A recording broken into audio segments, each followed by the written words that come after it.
इस दौरान आपके जहन में ये नहीं था, फिर ज़ियारतें आप लोग की हो गई और जब आपको वापस आना था उससे 2 या 3 दिन पहले आप लोग कोशिशें कर रहे हैं राब्ता करने की, लेकिन पाकिस्तान की हुकूमत की तरफ से चूँकि जंग शुरू हो चुकी थी, एयर स्पेस बंद थी, अब रास्ता नहीं खुल रहा है, तो परेशानी बढ़ गई होगी।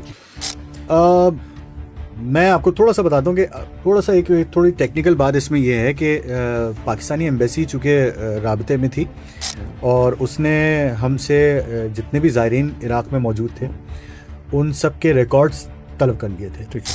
और उन्होंने कहा था कि हम आपको एवैक्यूएशन का कोई एक सिलसिला शुरू कर रहे हैं और हम आपको सऊदीया के रास्ते से ट्रांजिट वीज़ा देके हम आपको निकालेंगे, तो अपने रिकॉर्ड्स वगैरह दे दें। तो तकरीबन हम सब ने, जितने भी लोग वहाँ पे पाकिस्तानी मौजूद थे, उन सब ने अपने रिकॉर्ड्स वगैरह। और ये कितने ऐ राहे हक के शहीदों, वफा की तस्वीरों,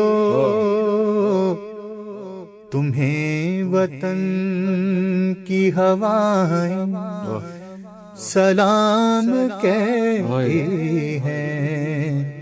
अस्सलाम वालेकुम नाज़रीन, मैं हूं तज़मीन जावेद और आज क्रिश्चियन पर्सपेक्टिव पे हमारे साथ मौजूद हैं बहुत ही स्पेशल गेस्ट हमारे साथ। पिछले 2 हफ्तों में आपने ये देखा होगा कि एक शख्सियत पाकिस्तान की जो कि बहुत मशहूर हैं पहले से, और कहने दीजिए कि पाकिस्तान के अंदर होता यह है कि जब एक वायरलिटी हो जाती है तब उस इंसान की क्रेडेंशियल्स के बारे में मालूम होता है, लेकिन मैं उनको बहुत अरसे से जानता हूं और इनफैक्ट मेरे करियर के हवाले से भी उनका एक किरदार रहा है और मेरे प्रोग्रेस के हवाले से भी। लेकिन वो ऐसी शख्सियत हैं कि जिनके बहुत से हवाले हैं, मीडिया के अंदर भी उनका एक हवाला है, एक ये समाजी शख्सियत भी हैं, दीनी शख्सियत भी हैं बहुत से हवालों से, और एक फ़ाल किरदार काम कर रहे हैं। इनकी जो इतनी मेहनत थी, जो इन्होंने इतनी मेहनत की ज़िंदगी भर के अंदर, वो कल्मिनेट हुई एक वायरल वीडियो के ज़रिए से। और यही अल्लाह का एक फ़ैसला होता है कि जब परवरदिगार जब चाहता है आपकी मेहनत, आपको लगता है कि यार उस तरह से उसका रिस्पॉन्स नहीं आ रहा होता, लेकिन सिर्फ एक क्लिक की मार होती है। वो तो ऐसो बनतशा, वो तो ज़िल्लो बनतशा, कुन फ़यकून का परवरदिगार मालिक है। तो अल्लाह ने उनको ऐसा मकबूल किया, इनकी मेहनतें जो उन्होंने और बहुत तपस्या किया है। इसलिए नहीं कह रहे, मेरे सामने बैठे हैं, मैंने इनके मेहनतों को देखा है और बहुत से इनके जो हल्का बाप में लोग हैं उन इस चीज़ से आगाह हैं। इनकी वीडियो वायरल होती है अली लारेजानी की कब्र पे, ईरान में थे ये मौजूद, और उनकी कब्र पे इन्होंने ए राहे हक के शहीदों, जो कौमी नगमा है पाकिस्तान का, और उन्होंने वहाँ पे उसको गुनगुनाया, उनको एक खराज अकीदत दिया और एक बहुत ही बड़ी फिर ये एक वीडियो बनी। इन्होंने उसको अपने फेसबुक पे डाला, फिर ट्विटर टिकटॉक पे डाला, वहाँ से फिर मुख्तलिफ सोशल मीडिया के पेजेस उठाया, और अब वो मेरे साथ यहाँ मेरे क्रिश्चियन पर्सपेक्टिव के प्लेटफॉर्म में मौजूद है। ज़ैगम अब्बास साहब, बहुत शुक्रिया। अस्सलाम वालेकुम ज़ैगम साहब, कैसे हैं? तज़मीन, आप खैरियत से? अल्लाह का शुक्र। सबसे पहले बहुत शुक्रिया आपका। वायदा में ये भी पता चल, ये सहाफ़ी भी हैं बहुत मशहूर और इन्होंने बहुत से काम भी किए हैं और बहुत से चैनल्स के साथ जुड़े हैं। ज़ैगम साहब भी सोचा था कि ये वीडियो ऐसी वायरल हो जाएगी आपकी? जैसे कि आपने, सबसे पहले तो आपका शुक्रिया कि आपने इतने अच्छे अल्फाज से मेरा तारुफ़ कराया, और ज़ाहिर है कि उसमें आपकी मोहब्बत नुमायाँ हो रही थी, और हमारा जो प्रोफेशनली ताल्लुक़ भी जो रहा है वो उसमें आपका जो खुलूस है उस पर झलक रहा था। तो बहुत शुक्रिया। मैंने यकीनन इसमें सोचा नहीं था, हाँ, लेकिन इस बात का मुझे इदराक ज़रूर था कि ये जो वीडियो है, और स्पेशली मतलब ये बड़ी, मतलब इसमें बहुत कुछ है, मतलब अगर ये बाहर निकली तो ये काफ़ी जगहों पे जाएगी, लेकिन इतनी सर्कुलेट करेगी, इतना लोग इसे सराहेंगे और इतनी मोहब्बतों का इजहार करेंगे, इसका मुझे इदराक नहीं था। लेकिन ये है कि चल गई, बहरहाल ये परवरदिगार की मर्ज़ी। आपकी इस वीडियो की वायरलिटी की वजह से हमें ये भी एक तासुर मिला कि पाकिस्तान के अंदर बहुत से लोगों की हमदर्दियाँ ईरान के साथ भी हैं और उनके कायदीन के साथ भी हैं, जो कि एक अच्छी बात है, और एक मनफी जो एक यहाँ पे तासुर उभरते हैं वो ख़त्म भी हो गए। अब देख रहे हैं कि एक पाकिस्तान के फ़ौज के लिए कौमी नगमा है और बिल्कुल उनके लिए भी है, लेकिन एक शहीद कहीं का भी हो, किसी भी मुल्क का हो, ख़ासतौर पर अगर वो मुसलमान है और उसका एक खून का एक रिश्ता है, तो आपने उसके लिए पढ़ा, हमारे पाकिस्तान के अवाम की अक्सरियत इसको कबूल किया और आपको जो है एक तरह से वायरल भी किया। मैं तज़मीन पर थोड़ा सा इसको एलैबोरेट कर लेता हूँ कि ये जो मिली नगमा, चूँकि हम बचपन से डिफेंस डे पर अपने स्कूल की तकारीब में, अपने स्कूल के टाइम पे मैं बता रहा हूँ, और कॉलेज लेवल पर हर सतह पर हम पढ़ते आए हैं, मैं पढ़ता आया हूँ, मुझे बचपन से याद है। और हम जब भी 6 सितंबर आता है तो उस वक्त हम ये गीत हम सुनते हैं, नगमा, ये मिली नगमा हम पढ़ते हैं, और टीवी चैनल्स पर भी हम सुनते हैं। तो ये बड़ा लगाव था बचपन से। मैं जब बीबी मासूमा कुम के ज़री पर ज़ियारत के लिए जब मैं गया तो और उसके बाद मैं जब पलटा हूँ और मैंने जब देखा है कि सामने गहमा गहमी है और उसका मैंने इजहार भी किया अपने वीडियो में कि ये यहाँ पे क्यों गहमा गहमी है, तो मैंने करीब जाके देखा तो अली लारीजानी और मुर्तज़ा लारीजानी की कब्र नज़र आई मुझे, बिल्कुल आयतुल्लाह तकी बहजत की कब्र के साथ है। तो मैंने फिर कहा कि अच्छा, मैं कोई इसमें इरादा नहीं था, कुछ नहीं था कि मैं क्या पढ़ूंगा, तो बस मैंने अपने साथ जो अहबाब थे उनसे कहा कि भाई ये तो अली लारीजानी की कब्र है और मुर्तज़ा लारीजानी की, दोनों बाप बेटों की कब्र है। तो मैंने फ़ौरन जो है वहाँ पे फातिहा हम लोगों ने पढ़ी, मेरे साथ एक हमारे महल्ले के साथ साहब थे, एक और हमारे साहब थे, तो हमने फातिहा पढ़ी और उसके बाद फिर मैंने कहा कि कुछ पढ़ता हूँ, तो मैंने खिराज पेश करना शुरू किया। बस जल्दी से मैंने आपने देखा भी होगा वीडियो में, तकरीबन 1 मिनट 20 सेकंड की वीडियो है वो, उसमें मैंने खिराज पेश किया और मैंने ये सोच के खिराज पेश किया था तज़मीन कि ये मैं पूरे पाकिस्तान की जानिब से, मैं ये पाकिस्तानी आवाम की जानिब से ये खिराज पेश कर रहा हूँ इन शोहदा को। और मुझे बड़ी खुशी हुई ये देख करके जब ये वीडियो वायरल हुई और उसमें बिला किसी तफरीक के सब ने इस वीडियो को सराहा। उसमें कोई मकतब का कोई ऐसा नहीं था कि सिर्फ खास सबने सराहा, सबने ये पूरे पाकिस्तानी आवाम की आवाज़, मुसलमान गैर मुस्लिम सबने इसको कबूल किया है। बल्कि मैं आपको तो हिंदुस्तान तक में आपकी ये वीडियो गई है, मैंने वहाँ पे भी कुछ अकाउंट्स पे देखा है जो वहाँ पे हिंदुस्तान के अंदर जो मुसलमान हैं उन्होंने इसको पसंद किया है, तो इसका एक ओवरऑल इसका एक इम्पैक्ट रहा है इसका। जी हाँ, बिल्कुल ऐसा ही है। मुझ तक जो ये बातें और ज़ाहिर है कि जो पजीराई के लिए मुझे जो राब्ते कर रहे हैं ज़ाहिर है फेसबुक पे या किसी और मोबाइल फ़ोन पर, तो वो यही कह रहे हैं कि मतलब आपने बहुत खूब किया, आपने हमारी तर्जुमानी की, आपने जो है वो हमारा दिल जीत लिया और आपने वो हक गोई। तो आप यकीन करें कि इससे बड़ा दिल खुश हुआ कि चलिए परवरदिगार ने मुझसे मेरी ज़ात से कोई काम लिया ऐसा कि जो तारीख में अगर कोई ये तारीख जब लिखी जाएगी तो कहीं ना कहीं एक छोटा सा हिस्सा जो है वो मेरे नाम का भी शामिल रहेगा। अच्छा, लेकिन ज़ैनब साहब यहाँ तक जो आप पहुंचे, ईरान जंग चल रही थी ईरान के अंदर ही, क्या कर रहे थे आप ईरान में? आप क्या जंग मतलब आप अमरीकी इसराइली जो वहाँ पे हमले हो रहे थे उसके दरमियान में एक पाकिस्तानी फंसा हुआ है और आप क्या कर रहे हैं? मतलब आप निकलने की सोच नहीं रहे थे? कैसे पहुंच गए आप ईरान? बल्कि मैं तो इस लफ्ज़ को, ये जो टर्म है ना फंसना, तो इसको मैं तब्दील कर देता हूँ जी। तो मैं वहाँ पर बहुत खुश और बहुत खुश व खुर्रम और बहुत अमन और मतलब आप समझिए कि अमन के गहवारे में मौजूद था। अब मैं उसकी जो आपने कहा कि वहाँ पे कैसे मौजूद थे, हमें तो खबर नहीं थी, लेकिन जिस दिन हम बगदाद में हम ज़ियारत के लिए, ज़ाहिर है कि हम गए थे अय्याम अली करने के लिए और मौला इमाम हसन की आमद की खुशी मनाने के लिए करबला मोहल्ला में, फिर उसके बाद अय्याम अली की मजालिस थी कूफे में और नजफ़ में, तो वो करने के लिए हम 9 रमज़ान को पहुंचे थे। उसकी भी बड़ी दिलचस्प कहानी है। 9 रमज़ान को आप इराक पहुंचे, हम बगदाद में हमारा प्लेन लैंड किया। अच्छा, बड़े मज़े की बात यह है कि जो हम जिस कारवान के साथ गए थे, कारवान अल-निजात, तो वो उन्होंने पहले हमें ये कहा था कि भाई 12 रमज़ान को जाना है, तो 12 रमज़ान के हवाले से हमने तैयारी कर रखी थी। यकायक उन्होंने कहा कि भाई वो मेरे कज़न का मेरे पास फ़ोन आया कि भाई वो तैयारी कर लो, अब 12 को नहीं जा रहे, फ़्लाइट हमारी हो गई है 9 रमज़ान मुबारक को। मैंने कहा अच्छा चलें ठीक है। तो हमने फिर उसके हिसाब से प्रिपेयर तो थे, हमने फ़ौरन तैयारी की और हम जब पहुँचे हैं, यानी कि हम आप ये समझिए कि जिस वक्त हम पहुँचे हैं बगदाद एयरपोर्ट पर सन्नाटा था, ठीक है, और लग ये रहा था अंदर से कोई ऐसी बात हो रही थी कि यार इतना सन्नाटा क्यों है, कि मतलब कोई वजह है यहाँ पे। तो फिर वो 10-15 मिनट बाद, चूंकि हम वहाँ पे एक इमिग्रेशन का एक सिलसिला है, तो जिसमें पासपोर्ट रख लिए जाते हैं, पासपोर्ट पाकिस्तान के रख लिए जाते हैं। इस मौके पे मैं कहना चाहूँगा, दरखास्त करना चाहूँगा इंटीरियर मिनिस्टर मोहसिन नकवी साहब से, जो ज़ायरीन जाते हैं करबला इराक खास तौर पे, उनके जो पासपोर्ट रखे जाते हैं उसके हवाले से आप कोई फ़ाल किरादा करें और इराकी गवर्नमेंट से ये मसला हल करवाएं। ये बहुत से लोगों के लिए अजियत है। जी बिल्कुल भाई, बहुत अच्छी इन्होंने बात कर दी। बहुत अजियत होती है क्योंकि सिर्फ और सिर्फ हम पाकिस्तानियों का पासपोर्ट एयरपोर्ट पे जमा होता है, बाकी इंडियंस, बांग्लादेशी और जितने भी अफगानिस्तानी जितने भी लोग आते हैं, अफगानिस्तान का भी नहीं, अफगानिस्तान का भी नहीं होता, सिर्फ पाकिस्तानी का। भाई तो थोड़ी बहुत गिल्टी फील होता है हमें दूसरों के सामने। सही है प्लीज। तो हम वहाँ पे पहुंचे तो फौरन हमें मैसेज आ गया कि 1 अप्रैल तक, यानी कि हम खड़े हैं तज़मीन जावेद 28 फ़रवरी को, और 1 अप्रैल तक इराक एयरवेज ने अपना फ्लाइट ऑपरेशंस मुलतवी करने का पैगाम डाल दिया 1 अप्रैल तक। 1 अप्रैल तक। उसी वक्त एयरपोर्ट के अंदर आप पहुंचे एयरपोर्ट पे मौजूद थे हम लोग, और उसी वक्त आपको ये पता चल गया कि 1 अप्रैल तक जो है ये सब जो है बंद कर दिया क्योंकि हमें पता चल गया था कि भाई जंग छिड़ चुकी है और अटैक हो चुका है, और उसके बाद जो है वो अब ये फ्लाइट ऑपरेशंस बंद हो गया है, न सिर्फ इराक का और ये ईरान का भी, और सब आपको पता है।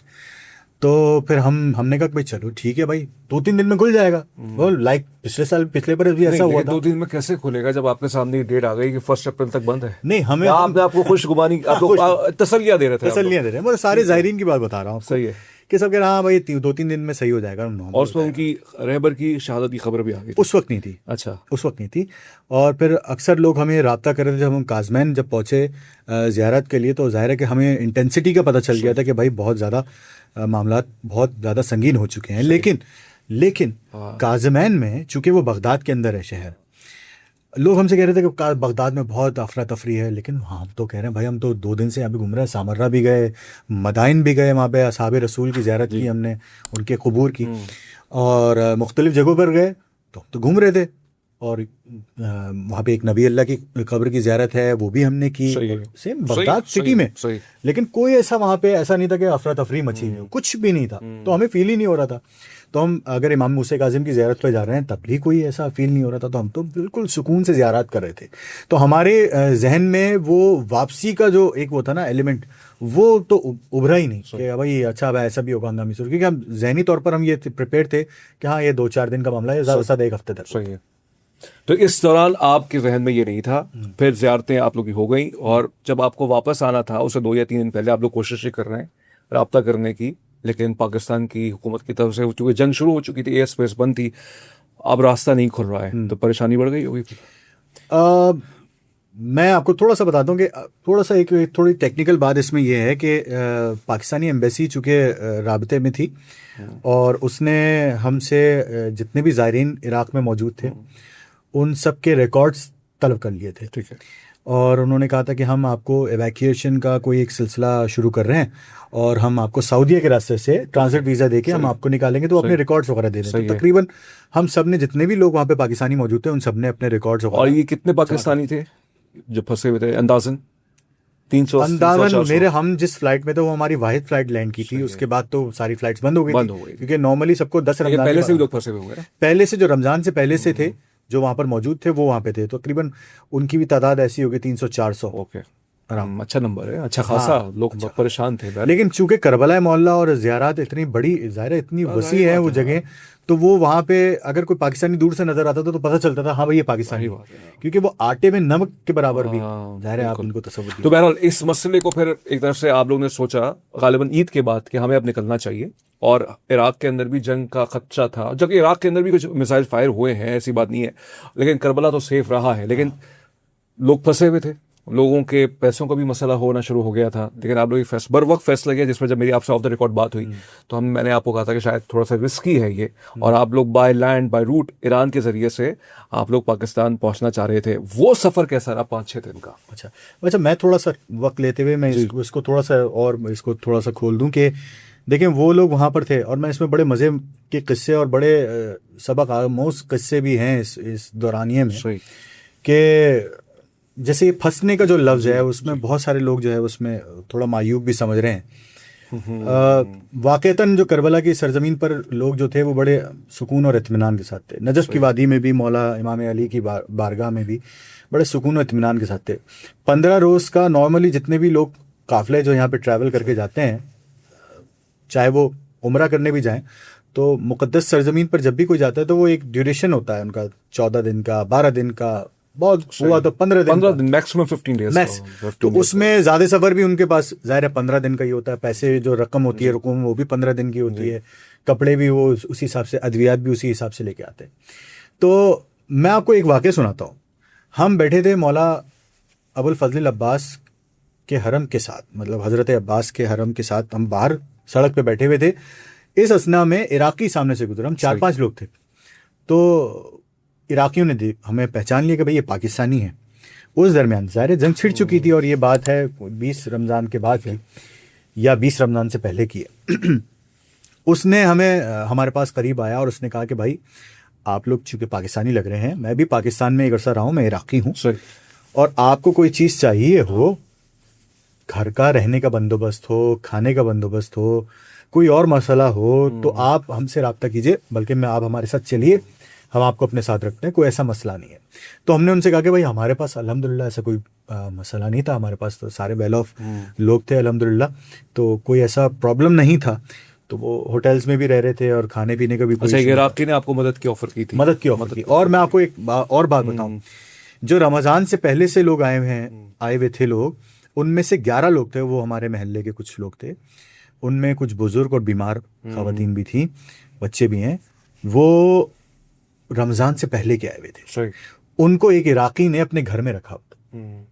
तज़मीन जावेद साहब, मैं आपसे कह रहा हूँ कि 2 महीने हो गए हैं, 1.5 महीना हुआ होगा, 1.5 महीना उस इराकी ने अपने घर में रखा। वाह। 3 वक्त का खाना दे रहा है, वाह। 1 रुपया भी। और मैं मजे की बात बताऊं आपको, ये कमाल बात है, खुदा की कसम, जो नजर आता है ना कि इराकियों का, कुछ इराकी ऐसे हैं कि जो बहुत, वो वाकईतन वो जो इमाम हुसैन की वसीयत है कि हमारे ज़ायरीन का ख्याल रखना, उसकी वो उस अमानत को, इमाम हुसैन की वसीयत की अमानत को पासदारी कर रहे हैं। उससे उन घर वालों ने कहा कि भाई हम चाहते हैं कि हम हमारे कम से कम कुछ हम कंट्रीब्यूट कर लें राशन में, या वो खातून चूंकि पाकिस्तानी थी तो हम खाना पकाने में आपका हाथ बटा लेते हैं।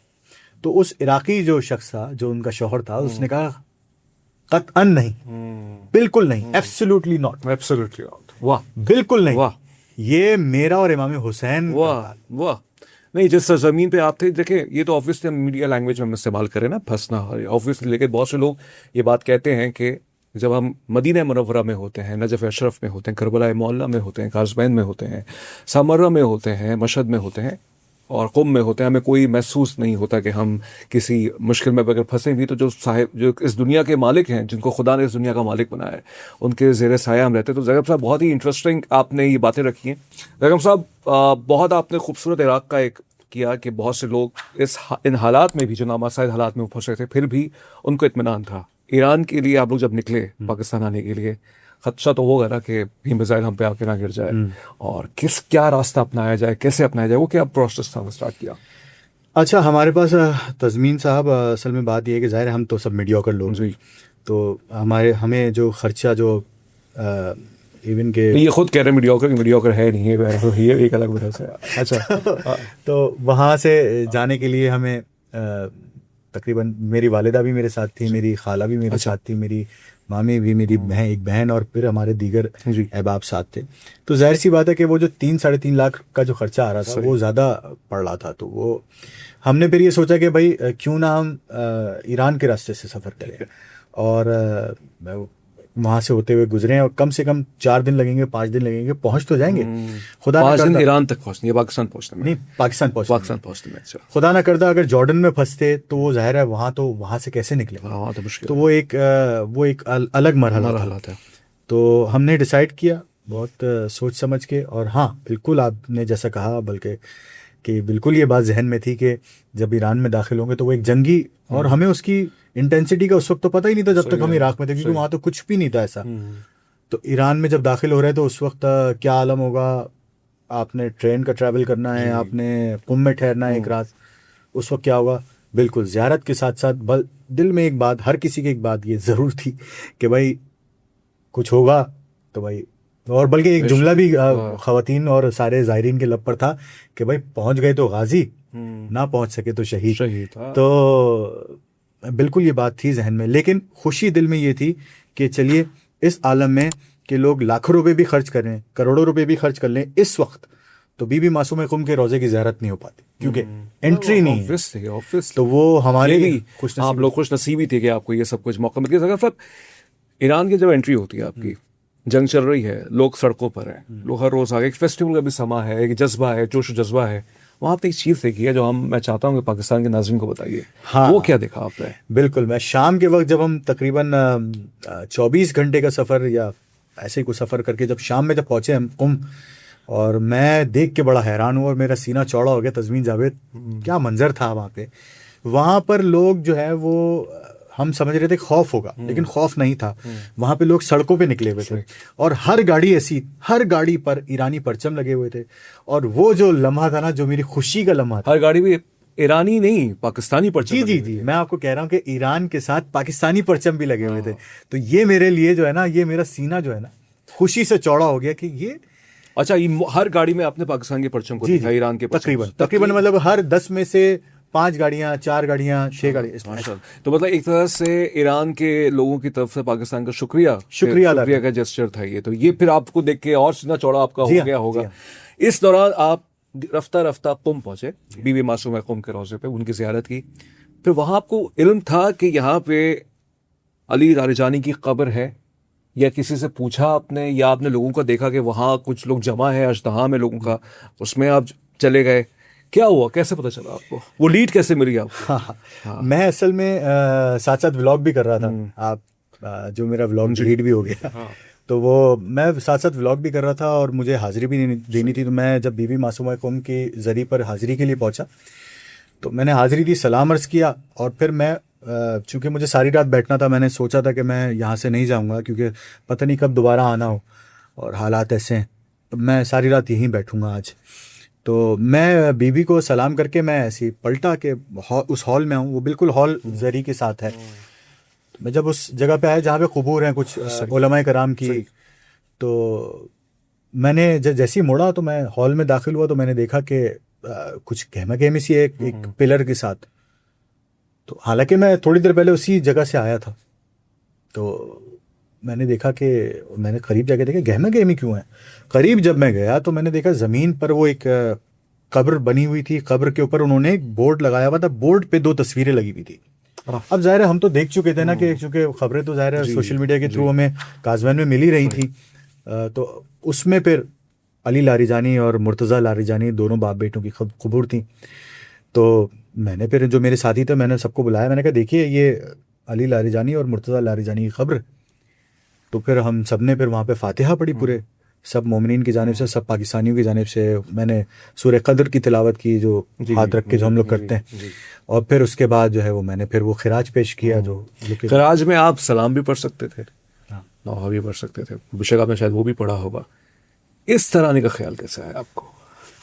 मैं जैसे मैंने पहले भी बताया कि ये मिली नगमा जो है ना दिल के बहुत करीब है। ये शोहदा का जब तसव्वुर आता है ना, तो ये मिली नगमा जो है ना बचपन से ये फिर जहन में आ जाता है। और ये रटा हुआ भी ऐसा है कि मतलब वो मुझे सर्च नहीं कर, क्योंकि वहाँ तो इंटरनेट नहीं था, वहाँ तो मोबाइल सर्विस भी नहीं चल रही थी, तो बिल्कुल मेरे जबान पर ऐसे ही आया। मतलब एक तरह से ये खुद साख्ता हुआ है, ये खुद बगैर कोई सोचा समझे, कोई प्लांटेड नहीं, कोई डेलिब्रेशन नहीं। एक होता है दिल की कैफियत होती है, आपने वहाँ पे उसको पढ़ दिया। बल्कि बहुत से लोगों ने सोशल मीडिया पे लिखा है कि ये जो तराना पढ़ा गया है, गाया गया है शहीद के लिए, तो जज भी रहा है उस शहीद पर। तो जब एक शख्सियत थी अली लारिजानी की, जैगम साहब, फिर पाकिस्तान आके इसको आपने अपलोड किया, वो भी 1 हफ्ते बाद। कोई गालिबन आप इसको नहीं चाहते थे कि ये कमर्शियल हो जाए काम, जाहिर बात है आपकी एक अकीदत थी, हो गया। और फिर उसका रिस्पॉन्स आया, मैसिव रिस्पॉन्स आया, मेरे ख्याल से बहुत से मुख्तलिफ पेजेस ने इसको उठाया है। इसके बाद किन किन लोगों ने आपसे रब्ते किए? और आपके जैसे हमने देखा कि JTC के जफर अब्बास साहब के आपके साथ बैठे हुए थे, और भी मीडिया के बहुत से लोगों ने आपसे रब्ते किए। इस वीडियो के बाद मजीद आप नहीं समझते कि अब आपको इस कलाम को जो आपने पढ़ा है इसको फिर से नए सिरे से रिकॉर्ड करना चाहिए? सोचा तो मैंने बिल्कुल है कि इस कलाम को पढ़ना चाहिए, इसको रिकॉर्ड भी करना चाहिए। उस सिलसिले में सोच रहे हैं। यकीनन कोशिश करूंगा कि मैं इसको रिकॉर्ड करूं। और ये कलाम वैसे पहले हुए हवाई नाज़रीन को बताइएगा किन का है ये हमारे बड़े शोरा आफाक के शायर हैं मुशीर काज़मी साहब जी। ये उनका कलाम है। सही। तो और उनके बेटे गालिबन सकलैन काज़मी नाम है उनका, उन्होंने भी ज़ाहिर कमेंट किया, तो मैं उनको भी उन्होंने भी आपसे रब्ता किया? अच्छा, फेसबुक पे ज़ाहिर फिर हमारी उन्होंने रिक्वेस्ट भी भेजी थी। तो बहरहाल उन्होंने भी इंडोर्समेंट की, मुख्तलिफ फोरम पर उन्होंने बताया। तो हम तो बचपन से पढ़ते आ रहे साहिब, तो हमें शायर का नाम नहीं पता था, लेकिन बहरहाल बहुत खूब लिखा है। मौला उनके दर्जात बुलंद करे मुशीर काज़मी साहब। बेहतरीन। जैगम साहब, बिल्कुल वक्त खत्म हो गया है, लेकिन आपसे गुफ्तगू मैं नहीं चाह रहा कि खत्म हो, लेकिन मैं ये चाहूँगा कि अगर आप उसी कलाम के 2 अशार पढ़कर फिर से अली लारिजानी साहब के लिए, तमाम शहदा पाकिस्तान के अंदर, ईरान के अंदर, लबनान के अंदर, इराक़ के अंदर, फ़लस्तीन के अंदर, जितने भी मुसलमान शहदा हैं, उनके लिए जैगम साहब की आवाज़ में फिर से ये बिल्कुल मैं नज़र करता हूँ। बल्कि साथ साथ आपने जो कहा कि जब ये सारे लोगों ने मुझसे रब्ता किया, और बहुत शुक्रगुजार हूँ सबका जिन्होंने मोहब्बतों से नवाजा और अपना खुलूस मुझ तक पहुँचाया इस कलाम के ज़रिए से, उनके दिलों तक बात पहुँची, यही मेरे लिए बहुत है। और यकीनन शहीद का खून है वो, बेशक बेशक शहीद जिंदा है, जिंदा है वो, और शहीद वो जिंदा है। परवरदिगार की तरफ से रिस्क पाते हैं। बेशक शोहदाए पाकिस्तान, शोहदाए सरज़मीन इमाम रज़ा और तमाम आलमीन के जितने भी जो शोहदा हैं उन सब की तरफ से, उन सब के लिए बस ये मिसरे मैं नज़र कर देता हूँ। हाँ ऐ राहे हक के शहीदों, वफा की तस्वीरों, तुम्हें वतन की हवाएं सलाम कहती हैं। है राहे हक के शहीद चले जो होगे शहादत का जाम पी कर तुम, रसूल पाक ने बाहों में ले लिया होगा। अली तुम्हारी शुजाअत पे झूमते होंगे। हुसैन पाक ने इरशाद ये किया होगा। तुम्हें खुदा की रज़ाएं सलाम कहती हैं। है राहे हक के शहीदों। बहुत शुक्रिया आपका, बहुत खूबसूरत आपने पढ़ा फिर से एज यूजुअल। और जैसे बल्कि मुझे ज़्यादा, जब मैं इसको लाइव सुन रहा हूँ तो मुझे ज़्यादा इसकी एक कैफियत दिल में महसूस हो रही है। जगब साहब आपने अपना कीमती वक्त निकाल के क्रिएशन पर्सपेक्टिव के प्लेटफॉर्म पे आए और अपना बताया, एक सफ़र बताया। नाज़रीन, गुफ्तगू हम लंबी भी कर सकते थे, लेकिन क्योंकि पॉडकास्ट जितना मुख्तसर हो उतना मुफीद होता है। और मैं कोशिश करूँगा इनको फिर से जहमत दूँ और भी हवालों से, इनकी जो एक जर्नलिस्टिक करियर के अंदर जो उन्होंने बहुत सारी चीज़ें देखी हैं वो भी इनका एक तासुर है। और मैं यह कहना चाहूँगा कि बहुत से मीडिया के सोशल मीडिया पेजेस ने और कुछ मीडिया चैनल्स ने उनको लिखा पाकिस्तानी मैन। बेशक ये भी इनका एक हवाला है, लेकिन अगर आप थोड़ी सी और रिसर्च करते और लोग जानते थे इस बात को जो मीडिया के अंदर थे कि इनका एक सहाफ़त से भी ताल्लुक़ रहा है, उन्होंने बड़े बड़े चैनल्स के लिए भी काम किया है। बहरहाल इनकी जो सबसे बड़ा काम पीटीवी के लिए काम कर चुके हैं, तो ये मैं यहाँ इस बात को बताना चाहूँगा। तो बहुत शुक्रिया आपका फिर से ज़ैकब अब्बास साहब, और बहुत ही आपने खूबसूरत खिराज पेश किया। तमाम शहीदों के लिए दुआ है परवरदिगार बिहक़ मोहम्मद व आले मोहम्मद बिहक़ इमाम हुसैन इस्लाम तमाम शुहदा के दराजात बुलंद करें, चाहे वो मेरे मुल्क के हों, पाकिस्तान के हों, ईरान के हों, लबनान के हों, यमन के हों, फ़लस्तीन के हों, अफ़गानिस्तान के हों, कश्मीर के हों। कश्मीर को भी हम नहीं भूल सकते। तो बहुत शुक्रिया आपका फिर से जगम साहब। और इंशाअल्लाह नाज़रीन, क्रिएशन पर्सपेक्टिव के प्लेटफॉर्म पर मज़ीद और पॉडकास्ट लेके आएंगे। तज़मीन जावेद को इजाज़त दीजिए, अपना ख्याल रखिएगा। अल्लाह हाफ़िज़।